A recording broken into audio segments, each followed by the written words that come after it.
Татар булулары белән горурланып яшәүче, милләт өчен янып йөрүчеләр. Нижгар татарлары кемнәр алар? Бүген кайларда яшәп, нәрсә белән шөгыльләнәләр? Эфирда таяну нуктасы тапшыруы студиядә Алмаз Гафиятов исәмсез. Хәерле кич, мөхтәрәм кунаклар. Бүген чыннан Нижгар татарлары турында сөйләшәчәкбез һәм безнең белән әле турыдан-туры элемтәдә Руслан Камаев та булачак. Мәскәүдә ул, ләкин ул нәкъ менә Нижгар татарлары тарихы турында сөйләүдән башлар иде. Руслан, хәерле кич. Нижгар татарларының тарихы кая барып тоташа икән? Исәнмесез, барыбызга төрекчә түгел, әмма Түбән Новгород татарлары тариханы бу минем хобби. И хәзер мин сезгә әйтәрмен минем субъектив мнениесе тарих турында. Нижгар татарлары, алар Түбән Новгород өлкәсендә Юго-Восток яшиләр 34-нче авылларда. Хәзер Нижгар татарларын 200 мең кеше бар, һәм алар бетон дөньяда яшиләр. 1100 кеше Мәскәүдә яши, һәм Түбән Новгород шәһәрдә 20 мең кеше яши. Тагы Нижгар татарлар Санкт-Петербургта һәм Казанда яшиләр. Финляндиядә һәм Украинада, Донбасста тагы нижгарлар яши. Барлык татарлар авылларынан похожая история бар, һәм у каждый своя специфика. Сакланып калган архив документлары татар авыллар барысы да 1600 еллардан башланып китә. Руслан, афуйт, бүлдерәм, чыннан да монда тарих турында күп кенә теориялар бар, ләкин монда әллә ни тарихка кереп торырга безнең вакыт юк инде. Менә чыннан да Нижгар татарлары, алар инде элек 59 мең булганнар, хәтта 26 елда 80 мең кешедә исәпләнгәннәр. Җирлектә 2010 елдагы халык саны исәпкә алу аларны 44 меңгә калдырган. Менә Фәрит әфәнде әйтеп китегез, ни өчен китергә мәҗбүр алар. Һәм күбрәк шул Казан ягыннан тыш әле Мәскәү якларында карыйлар. Менә безнең Руслан шулар бүген Мәскәүдә гомер итә. Барлык татар авыллары Нижгарлык. Алар әйтеп үттек инде 34 авыл бик нык мөнәсәбәттә Мәскәү белән. Безгә юлда якын, поездларда йөри. Электән элек аларның әтиәниләре дә Мәскәүгә күчеп киткәннәр бар инде. Шунлыктан күбесе яшьләр Мәскәүгә омтыла. Анда инфраструктура да бар. Эштә бар. И ул тарихтан килә инде. Без электән элек Мәскәү белән нык мөнәсәбәттә. Ничә татарлар менә Казанга гадәттә төрле илләрдән булсынмы, ул хәтта регионнардан булсынмы, ничендер бары Татарстанга тартылган вакытта Нижгар татарлары монда географик принципме, әллә күбрәк менә шул сез әйткән электән килгән гадәтме? Электән гадәт һәм ул гадәт ни сәбәпле? Анда сәүдә булган. Мәскәүдә сәүдә тарала инде, Мәскәү безнең центр дип санала инде, үзәк. Шунлыктан сәүдәдән, шунардан күбрәк мөмкинчелекләр бар инде. Әлегесе вакытка вектор Мәскәүгә генә түгел, Казанга да борыла башлады. Возможно, ничә булса еллардан ул берди булыр. Тигезләшер, да. Мәскәүгә китүчеләр дә, Казанга китүчеләр дә. Казан без күреп торабыз, гаҗәпләнәбез, развитиясы зур. Шунардан яшьләр Казанга таба карый башлыйлар. Һәм кемнәр ул Нижгар татарлары? Рифат әфәнде, менә шуннан да Нижгар татарлары дигәндә ничектер аерым бер образ туарга тиеш бит инде тамашачыларда да. Менә аңлатып китсәгез иде ул Нижгар татары дигәндә кем күз алдына килә? Рәхмәт. Мин менә мөмкин булса бу беренче теманы бераз җүбләр идем әйбит. Шуннан да Нижгар татарларының күзе Казанга төбәлмәгән. Менә милләтнең психологиясы аның җырларында да чагыла. Безнең Нижгарларда кыска кү дигән бик данлыклы күренеш бар. Менә анда җырлыйлар. Китәм дисең, китәр юлың еракмы? Әллә Мәскәү, әллә Горький, әллә Ленинградмы? Иң беренче урында Мәскәү, икенче урында Горький, һич югында Ленинград. Әмма Казан түгел. Әлбәттә, экономик мөнәсәбәтләрдә төп рольне үти. Алай карасаң, Казанда да экономика начар түгел. Юл инфраструктура мәсьәләләрендә роль үти. Алай карасаң, Сергач Казан белән Мәскәү уртасында. Казанга хәтта якынрак та.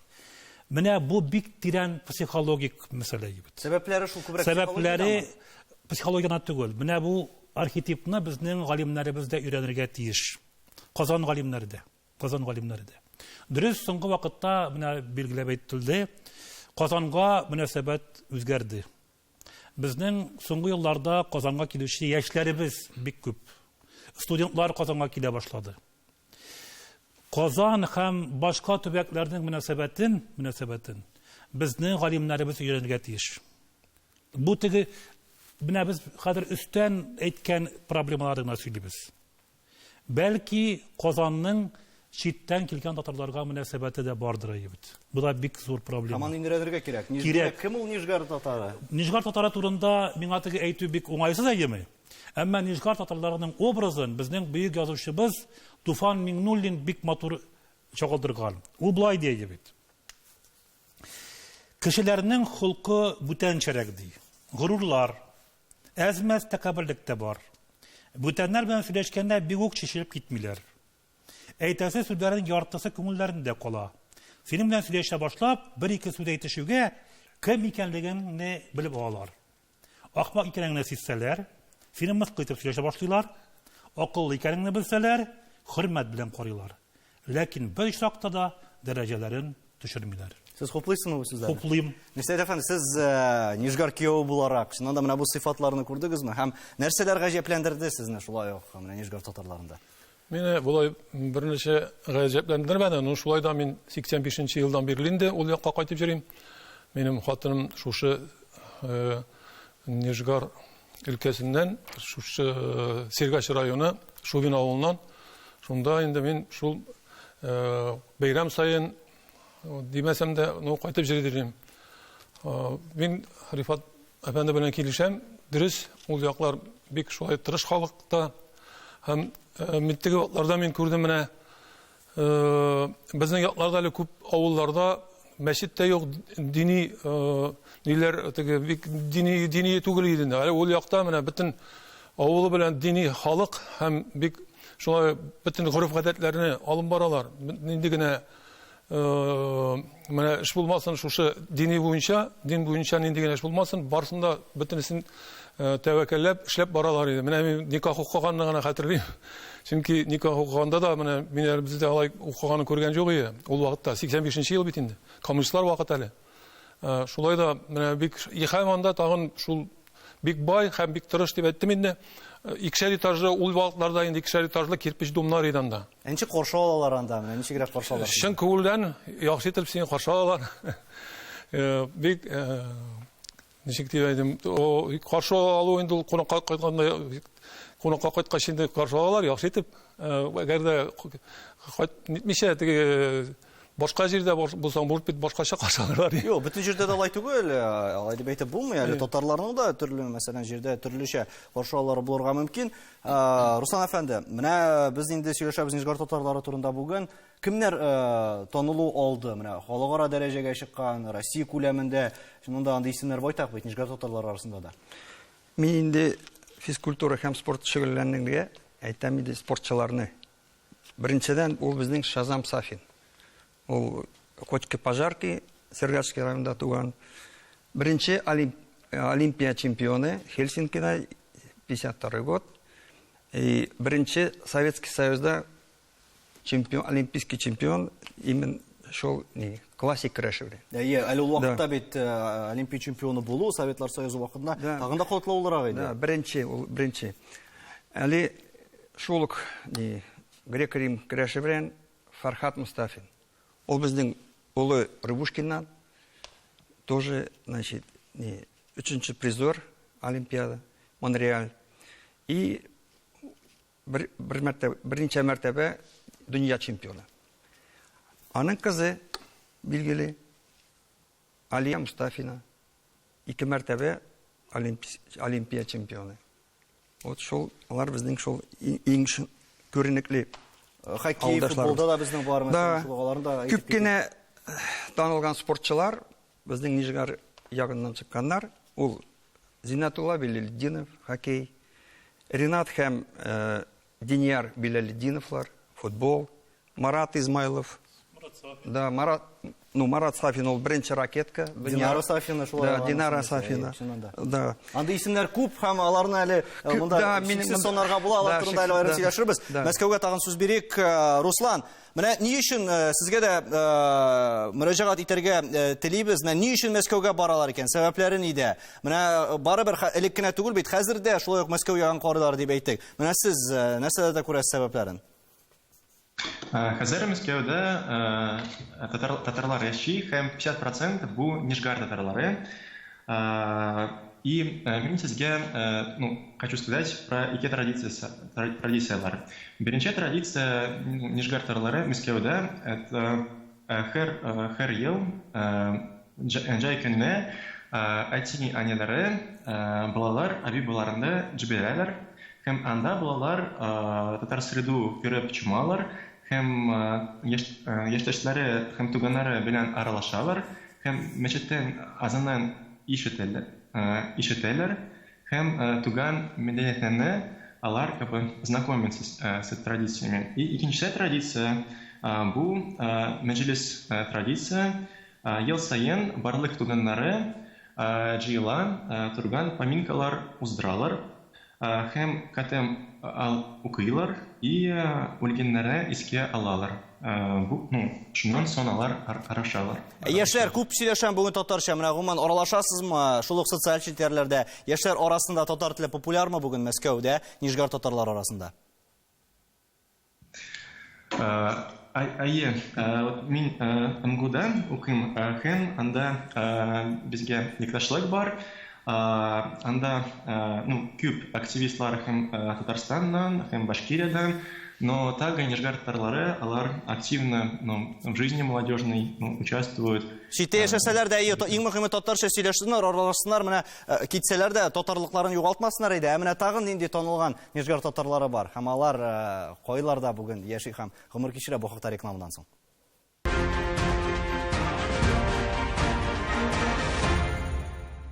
Татарстан Яңа гасыр телеканалында Таяну нуктасы тапшыруы Нижгар татарлары турында сөйләшәбез. Һәм рекламадан соң безгә әле Рамил Беляев та килеп кушылды. Финляндиядан. Рамил әфәнде, исәмсез? Менә ниндирәк мөхит хәзер Финляндиядә Нижгар татарлары арасында? Күпме халык? Аралашасызмы? Ниндирәк гореф-гадәтләр саклана? Менә шул хакта сөйләсәгез иде. Бик зур рәхмәт. Мин шулай ук сезне Финляндиядан, Хельсинки шәһәреннән бөтенегезне сәламлыйм. Шулай ук сезнең студиядагы булган кунакларыгызны, аның арасында безнең дусларыбызны, танышларыбызны сәламлыйм. Сезгә кояшлы һәм яз көнле Хельсинкидан зур сәламнарыбыз бар. Аллага шөкер диярлек, Финляндия татарларының көн күреше яхшы, шушы бүгенге чикләүләргә карамастан без күтәренке кайф белән яшәргә тырышабыз, өмет белән алынга табан карыйбыз, үзебезне тырышабыз сакларга, якыннарыбызны. Һәм әлбәттә бөтен безнең милләттәшләребез, ул Түбән Новгород ягында булсын, бөтен безнең дөнья буе сибелеп яшәгән милләттәшләребезнең саулыгы һәм яхшы киләчәге турында алаңга табан уйлап киләбез. Бүген күпме халык анда сезнең? Нижгар татарлары бердән булып яшиме? Ничегрәк аралашулар бара? Бүгенге көндә бөтен Финляндиядә 600-га якын безнең милләттәшләребез яши дип әйтергә кирәк. Аларның зур өлеше Хельсинки һәм Хельсинки шәһәре якынындагы кечерәк шәһәрләрдә яшиләр инде, Хельсинкидә һәм Хельсинки якынындагы. Шулай ук Тампере, Ярмәпе шәһәрендә безнең милләттәшләребез бар. Аларның чыгышы 99% Түбән Новгород якларыннан, шушы Актук, Уразавыл һәм шул авылларга якын булган башка авыллардан. Әйтәсем килә, шул иң зуры инде менә сезнең студиядагы булган Рифат әфәнденең кече ватаны шушы Актук авылының дип әйтәсем килә. Аның турында да әле сөйләшербез. Фәрит әфәнде, менә шуннан да бүген бит инде радио эшләп килә белгәнебезчә татар телендә, ул инде тәүлек буе сөйли дип беләбез. Бүген хәлләр ничегрәк? Ниндирәк чаралар үтә? Татарларыбызны саклар өчен кирәк мөхит булдырырга. Мөхит булдырыла безнең шулай.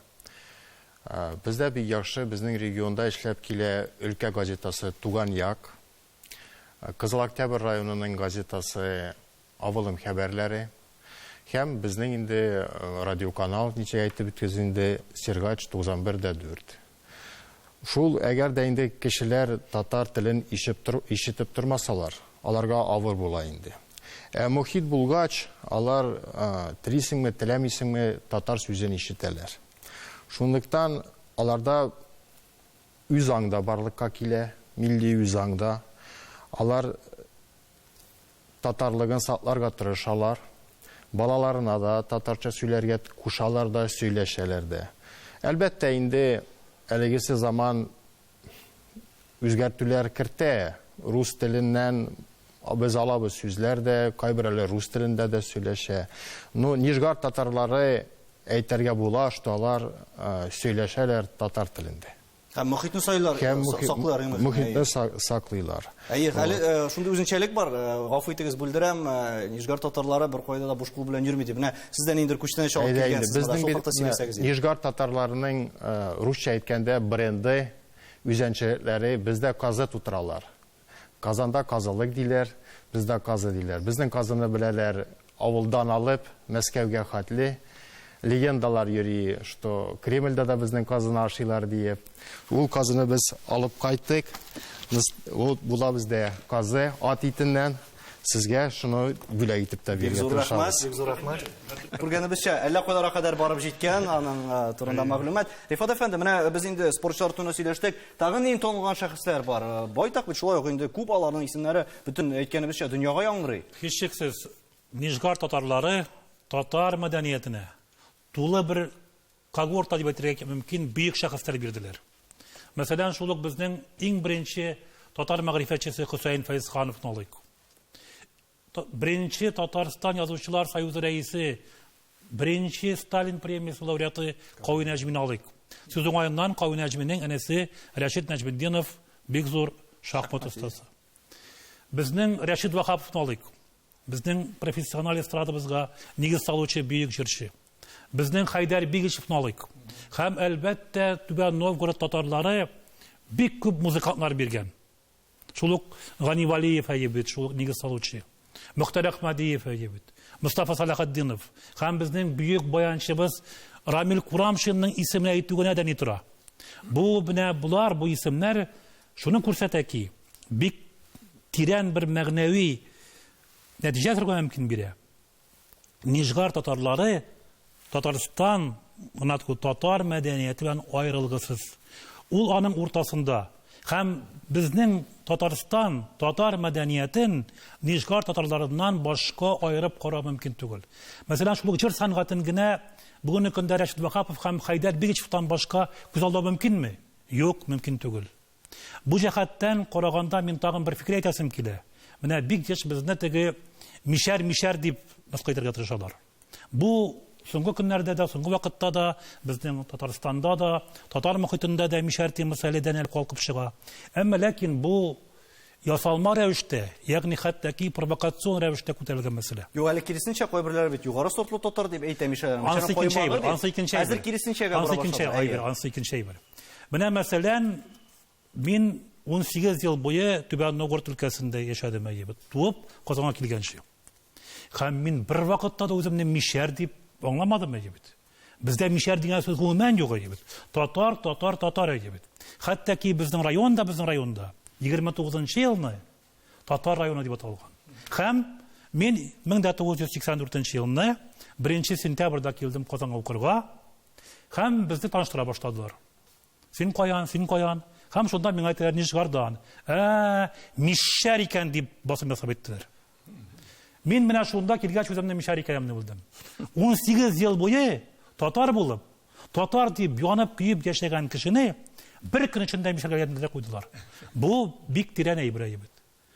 Кай вакытта менә мишәрләр бит алар бик күпләрдә безнең әйбер. Күпмер дәрәҗәдә бераз кимсенеп яшәүләрендә Казан татарларының, Татарстан вәкилләренең дә роле бар. Бу хакта без уйланырга тиеш. Монысы аерым тема. Руслан әфәнде, сездә Казанга килгәч нидирәк гаҗәпләндергән моментлар булды. Шулай ук бит инде ничегрәк каршы алдылар, нәрсәләргә игътибар иттеләр. Шулай ук Нижгар татары икәнегезне һәрвакыт әйтеп килдегезме сез? Мин бит Казанга Мәскәүдән кайттым. Мәскәү аша. Да. Вот. Юк. Барса да Еш әйтергә туры килә, менә еш сорыйлармы сезне? Горурланып әйтәсезме сез үзегезнең Нижгар татары икәнен? Мин Гыржус. Нижгар татары дим, да, без Мишәр дип әйтәмен, Нижгар татары. Һәм аның белән горурланырга кирәктер инде. Да. Мин кайттым инде Казанга, потому что Казан спорт башкаласы. Шунардан инде шөгыльләнгәнгә. Мәскәүгә караганда да бу очракта Казанның өстенлеге зурак булып чыккандыр. Да. Рифат әфәнде әйткән иде, мәдәни мирасны шактый зур электе калдырганнар хәзер дә дип. Мөстәфа әфәнде, сез шуңа да игътибар иттегезме? Беренчедән мин мишәрләр турында әйтергә телим. Чөнки мишәрләр дигәч, бездә дә мишәрләр бар бит. Әлки районында, Аксубайда, Нурлатта, алар башка якларда да мишәрләр бар. Шуңа күрә бик исләре китмәс дип уйлыйм. Сез аны бик җирәккә нитеп алгансыз. Шул хәлектәге мишәр дип ишеткәй. Алар шулай үзләрен мишәр дип җирләр бит инде. Ну, мишәр татар, барыбер алар бик алай итмәделәр. Сәнгать өлкәсендә без Рамил абый Курамшин белән күп кенә җырлар яздырдык, халык җырларын. Ул бик менә нинди җырны әйтәсең, Рамил абый сразу уйный бирә аны. Башка ганчалар түгел, ничәгә ул җыр, ничәгә дип сораучылар күп. Рамил абыга нинди генә җыр булса, жаңа җыр булса да, ул аны менә каян уже ишетә белә. Рамил абый белән шулай ук 100дән артык җыр яздырдык. Халык җырлары һәм Ринат Вәлиев белән шулай ук күп җырлар яздырдык. Ринат Вәлиев тоже бик талантлы баянчы. Һәм ул шулай безнең менә хәзерге вакытта баян буенча бөтен татар сәнгатен күтәрә дип әйтерлек шундый баянчы. Ул качан карама сәхнәдә, качан карама кемгә булса уйный ул. Шулай итеп тагын безнең анасын танылган җырчы, музыкант, композитор дип әйтик, Равил Кузнецов бар бит инде шулай ук. Анасын Хайдар Бегишевнең сеңгелесе бар, Халидә Бегишева. Шулай бик талантлы җырчы һәм шулай бер тапшыру да җитмәс һәр кайсында. Саный башласак, Финляндиягә да сүз биреп алыйк, әле тапшыру биткәнче. Рамил әфәнде, менә сез ничегрәк күрәсез киләчәкне, Нижгар татарларының язмышы ниндирәк булыр икән? Ничек уйлыйсыз? Сорауыгыз өчен рәхмәт. Иң беренчегә менә шушысын әйтәсем килә. 1925 елда Россия белән, ул вакыттагы Совет Россиясы белән Финляндия арасында чикләр бөтенләй ябылып куя. Димәк, Финляндиядә яшәүче татарларның шушы тарихи ватандагы татарлар белән аралашуы бөтенләй киселеп куя. Ләкин аннары карамастан Финляндиядә яшәгән татарлар үз мәдәниятен саклап кына калган түгел, хәтта үстергән дип әйтеп була. Үзләренең театр кичәләрен үткәргәннәр, музыкаль кичәләрен үткәргәннәр, чәй кичәләрен тәртипләгәннәр, оешмалар булдырганнар.